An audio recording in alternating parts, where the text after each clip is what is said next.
Greenland দখলের বিষয়ে যুক্তরাষ্ট্রকে সমর্থন না দিলে সংশ্লিষ্ট দেশগুলোর ওপর শুল্ক আরোপ করা হতে পারে বলে ইঙ্গিত দিয়েছেন মার্কিন প্রেসিডেন্ট ডোনাল্ড ট্রাম্প।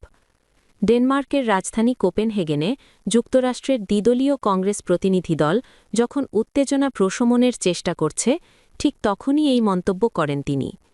গত কয়েক মাস ধরে ট্রাম্প দাবি করে আসছেন, ন্যাটো মিত্র ডেনমার্কের স্বায়ত্তশাসিত অঞ্চল গ্রিনল্যান্ডের নিয়ন্ত্রণ যুক্তরাষ্ট্রের হাতে থাকা উচিত।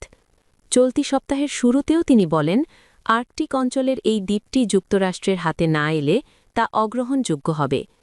স্থানীয় সময় শুক্রবার ১৬ জানুয়ারি গ্রামীণ স্বাস্থ্যসেবা নিয়ে হোয়াইট হাউসে আয়োজিত এক অনুষ্ঠানে ট্রাম্প বলেন, প্রয়োজনে গ্রিনল্যান্ড ইস্যুতেও শুল্ককে চাপের হাতিয়ার হিসেবে ব্যবহার করা যেতে পারে। তিনি স্মরণ করিয়ে দেন, অতীতে ইউরোপীয় মিত্রদের ওপর ওষুধ খাতে শুল্ক আরোপের হুমকি দিয়েছিলেন তিনি। ট্রাম্প বলেন, গ্রিনল্যান্ডের ক্ষেত্রেও আমি তা করতে পারি। যদি দেশগুলো গ্রিনল্যান্ড বিষয়ে একমত না হয়, তাহলে আমি তাদের ওপর শুল্ক আরোপ করতে পারি। জাতীয় নিরাপত্তার জন্য গ্রিনল্যান্ড আমাদের প্রয়োজন। এর আগে এই ইস্যুতে শুল্ক আরোপের কথা প্রকাশ্যে বলতে শোনা যায়নি তাকে। চলতি সপ্তাহের শুরুতে ডেনমার্ক ও গ্রিনল্যান্ডের পররাষ্ট্রমন্ত্রীরা ওয়াশিংটনে যুক্তরাষ্ট্রের ভাইস প্রেসিডেন্ট জেডি ভ্যান্স এবং পররাষ্ট্রমন্ত্রী মার্কো রুবিওর সঙ্গে বৈঠক করেন। বৈঠকে গভীর মতপার্থক্যের নিরসন না হলেও একটি কার্যকরী দল গঠনের বিষয়ে ঐক্যমত্য হয়।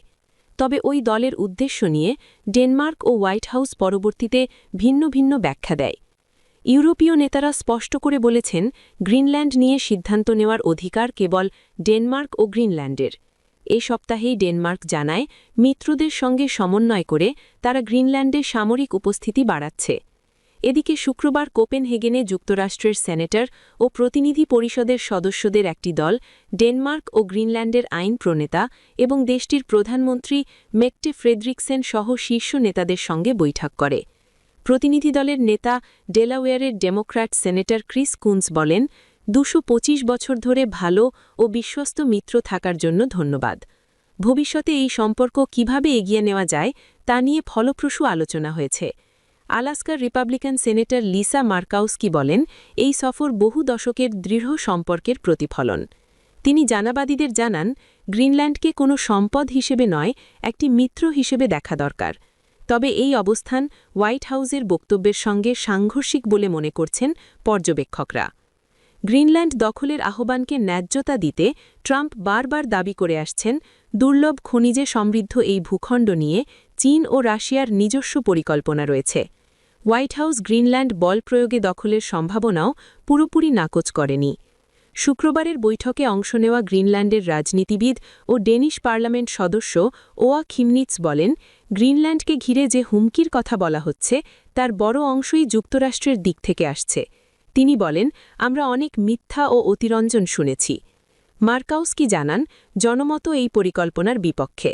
তার ভাষায়, আমেরিকার জনগণের প্রায় ৭৫% মনে করে গ্রিনল্যান্ড দখল করা ভালো ধারণা নয়।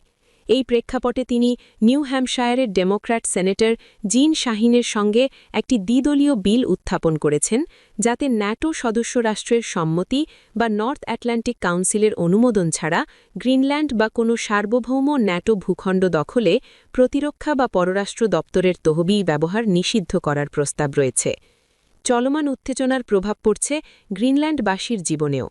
গ্রিনল্যান্ডের প্রধানমন্ত্রী ইয়েন্স ফ্রেডরিক নিলসেন বলেন, যুক্তরাষ্ট্র ও ডেনমার্কের মধ্যে বেছে নিতে হলে তারা ডেনমার্ক, ন্যাটো, ডেনিশ রাজতন্ত্র এবং ইউরোপীয় ইউনিয়নের পক্ষেই থাকবেন।